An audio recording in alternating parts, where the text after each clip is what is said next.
रत्नागिरीच्या चिपळूणमध्ये तब्बल 18 वर्षांनंतर शरद पवारांची जाहीर सभा झाली। या सभेत बोलताना शरद पवारांनी राणे पिता पुत्रावर निशाणा साधला। मुस्लिम समाजाबाबत भाजपा आमदार नितेश राणेंनी केलेल्या वक्तव्याचा शरद पवारांनी जोरदार समाचार घेतला।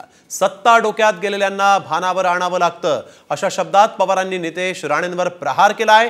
राजकोट किल्ल्यावरील छत्रपती शिवरायांचा पुतळा कोसळल्याच्या घटनेवरूनही पवारांनी राणेंना सुनावलं। मुंबई गोवा महामार्गावरूनही पवारांनी सत्ताधाऱ्यांवर आसूड ओढलेत। या महामार्गाच्या कामात भ्रष्टाचार झाल्याचा आरोप शरद पवार यांनी केला।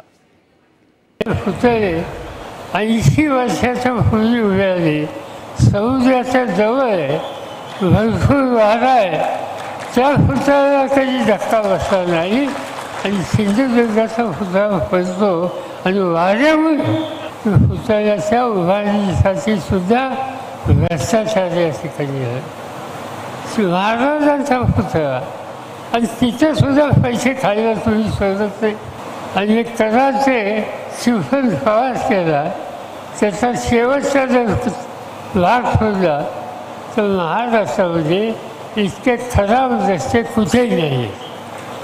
आज शिवनेरवरनं कुणी कराडला जात असेल, एखादं पेशंट कराडच्या हॉस्पिटलला न्यायचं असेल तर माझी खात्री आहे की या रस्त्याने गेल्याच्या नंतर तो पेशंट निम्मा या रस्त्यावर गेल्याच्या राहणार नाही।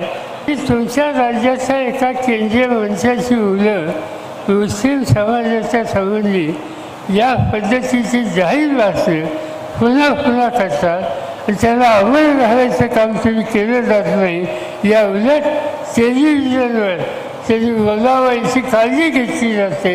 याचा अर्थ सत्य आहे की सत्ता ही डोक्यामध्ये गेलेली आहे आणि ज्यावेळेस सत्ता डोक्यात जाते लोक कधीच एक होतात आणि त्यांना त्यांची सत्ताची जागा ही दाखवण्याचं राहणार नाही।